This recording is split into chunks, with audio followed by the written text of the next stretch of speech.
It's that time of year again where I should definitely be writing an essay, but where's the fun in that? Hello, ladies and gentlemen. Welcome to the talk show written by a teenager who would rather do more work than write an essay.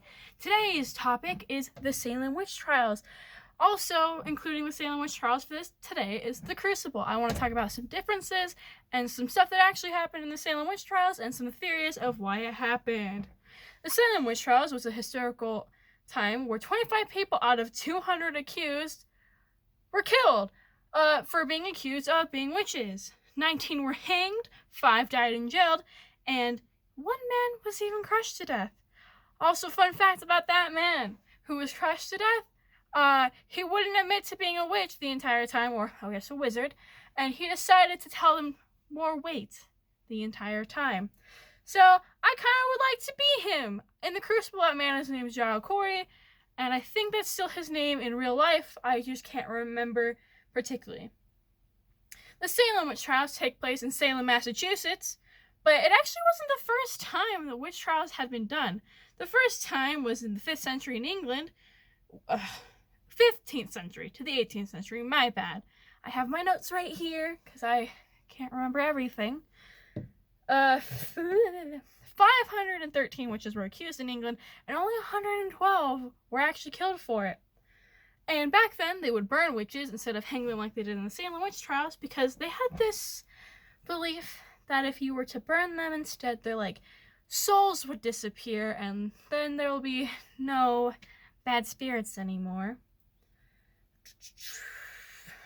Okay, so the Salem witch trials were very cruel. There is a ton of different reasons why they were cruel, but first off, murder. Let's get that out here. Murder. And The Crucible, the book we had to read in English this year, actually follows majority of it with a few different twists that make it way more dramatic. Some things didn't actually happen in the Salem witch trials. Stuff like Abigail Williams having an affair with John Proctor. In real life, Abigail Williams is 11 and 12, but in the Crucible, she is 17. And there's just a lot of stuff that doesn't happen in real life. But most of the time, it's pretty much the same thing. We don't actually know if they did dance in the woods or not, like they do in the Crucible. But I'm pretty sure they did. At some point, at least the older teenagers did. But we'll just keep that out there. So, the Salem witch trials were started in a Puritan town called Salem, if I didn't say that already. Some background information on the Puritans is that they had to be perfect. Honestly, no, there was no way that happened. No, at all. Any little mistake makes you not perfect. So that goal is impossible. That's all I gotta say. They had this fundamental belief in God who would basically rule their town. So everything was just, every law, everything was based on God. Which, honestly, I don't think I would survive this time period. I am not religious. So, death for me. I am a witch. Honestly, it'd be kind of cool, though. I'd go out being a witch. Anything could basically kill you. Any sin, anything you did. Just anything, basically. So, let me start by explaining the Crucible as we move on from just being Puritans and then we'll pick out some stuff that didn't actually happen. So, the Crucible starts with some young girls that wanted to get out of trouble because Abigail Williams is the main antagonist of this entire thing. She starts everything. She basically wants to get out of trouble with her uncle, who saw them dancing in the woods, and even saw some of them naked, because he didn't see them naked, he just saw clothes on the ground. And so basically, they want to get out of being in trouble. So, in the story, I think I've already said this, but she was 17, 18, and was having an affair. So, the reason she started the witch trials was so she could blacken other people's names and make her seem more innocent. And actually, at first, she was just trying to get out of that, but she realized people were listening to her, so she kept doing it anyways. She first accuses Tituba, which in real life, people have said she was more cruel, but I don't think so. She was just a slave trying to live, no matter what story. In the story, she immediately agrees. It was like, I did do this. And she made it a lot worse by saying it, but she couldn't say anything to get out of it because she was a slave. She basically says that, oh, someone told me, a white person told me what to do, and because she's a slave, she had to follow their orders. And in the book, some of the stuff Abigail is blaming Tituba for, Abigail told her to do, but because of everything, they just blamed her because she was a slave, and they would basically just agree with Abigail. And some of the other stuff that she does is Tituba will continue her stories because she was from a place that would tell stories about witchcraft and everything like that. So she took it from just being accused and made it a lot bigger with demons, the devil, and a couple other people were there, like Sarah Good and Sarah Osborne, which made it a lot more difficult.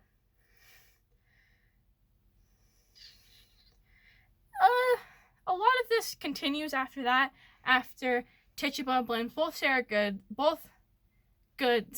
there we go, both Sarahs.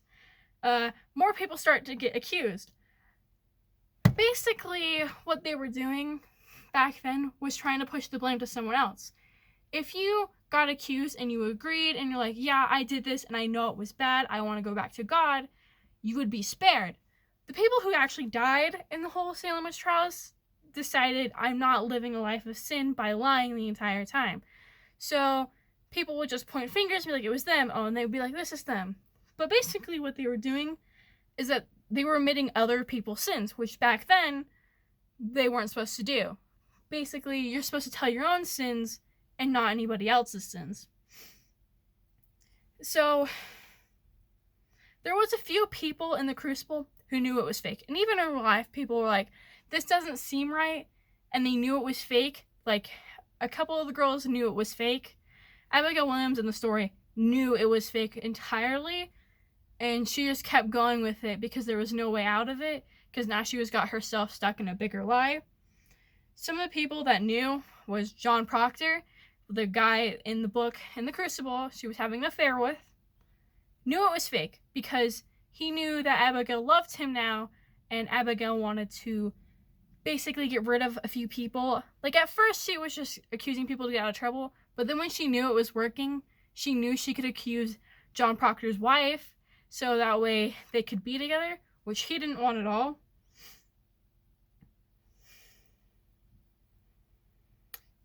So John Proctor kind of continues and doesn't say anything about the whole thing until his wife does get accused at one point, and at that point he needs to come clear and be like, my wife didn't actually do that. And when he does, he admits that he was in an affair with Abigail. But as soon as his wife comes in, because his wife only cares about him, she decided to say that there was never an affair, and she basically lied. And this caused John Proctor in the Crucible to then be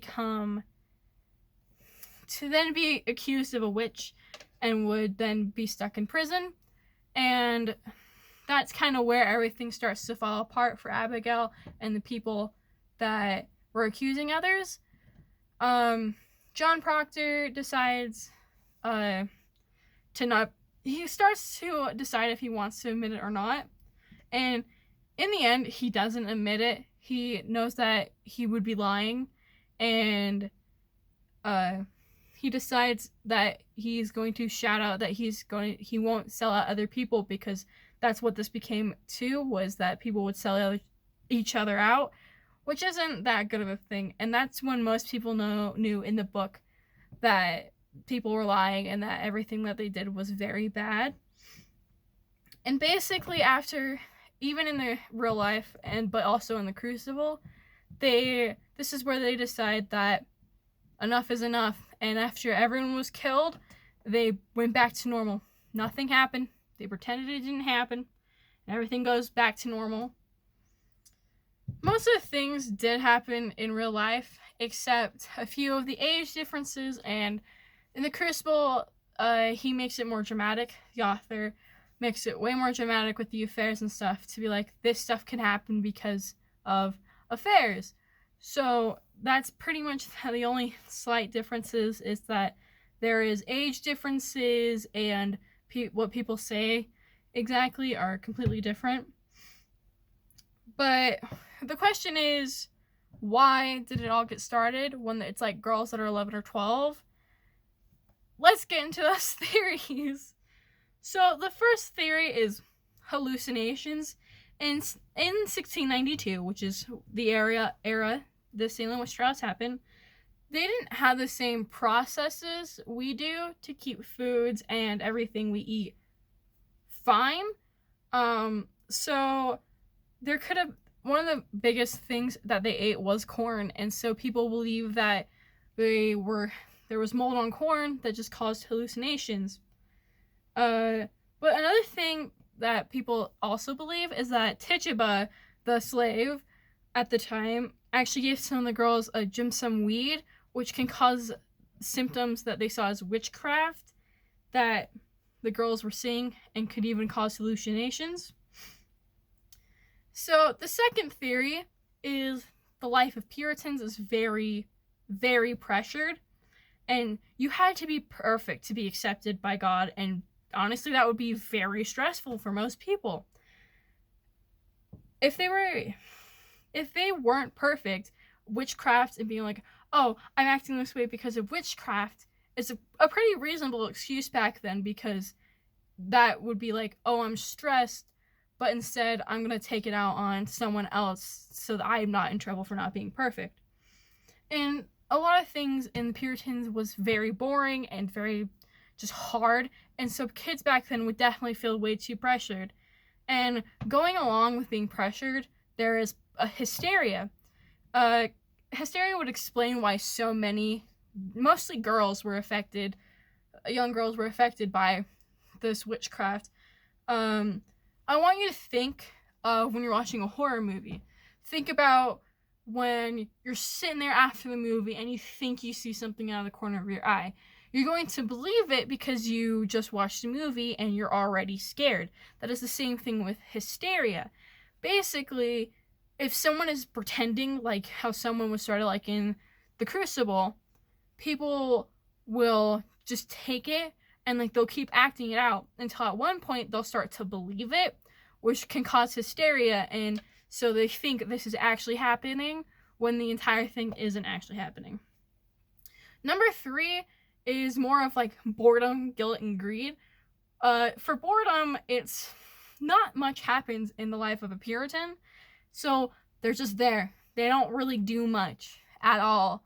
And to get out of that, people might have thought to do fake Salem witch trials. I don't think they realized it would get people killed if they did fake it, and I think that is where the guilt comes in a little bit, and I think that's why they ended up stopping, if this is one of the reasons that the Salem witch trials happened, was that people felt guilty and they were just like, okay, no more, or we're done here. The boredom has worn off. No more, thank you. And the last part of that is greed. Back then, if you can't tell, a lot of the people who were accused or killed were farm owners and landowners, plot owners. Anyone who had like land were accused, and that's because a lot of people might want their land, and they would be like, hey, you kid, you're my child, I need you to blame this person for witchcraft so we can get their land. The last theory is actually there might be witchcraft happening, which honestly I think is a cool thing. Maybe not the hurting others part of it, but I think witchcraft is kind of cool. There's a lot to it. It's not just wands or brooms or witch hats or just selling your soul to Satan. It's a lot more than that. There can be people who use crystals, people who use candles, and even use herbs and things like that as a cleansing way to part of their life. So I honestly would find it interesting if that's actually what happened, because some people could definitely just be accused if they were like, oh, I saw them with candles, oh, I saw them waving this smoking herb around to like cleanse a house. And even if they were like good witches, because there is good and bad witches, even nowadays some witchcraft is more of like a cool thing to get into, there are still dangers to it, and there's still some good and bad things that could happen from it. So I could be seeing both sides to witchcraft, but the problem is some people might just be using it to cleanse stuff, and some people might actually be using it as some targeting methods in the Salem witch trials. In conclusion, there's just a lot of stuff that happened. It's a very dramatic time, very devastating. And The Crucible really brings that out. If you haven't read it, I would suggest you do. I honestly liked it. It was a little weird, just a lot, but it was still pretty good. The reason the Salem witch trials started has never been solved, and I don't think it would, because most people just went back to normal lives afterwards. And I think that we would have to have actual writings from Salem, Massachusetts, when this was all happening, to figure out exactly what happened, to pinpoint the exact start or the exact time or why it happened. So I think in the end, it's just going to leave us with many theories. The Salem witch trials is pretty cool. Honestly, I think it is a great topic, and I'm really glad I did this video for my English class. Thank you. I say thank you because I don't know how to end this video.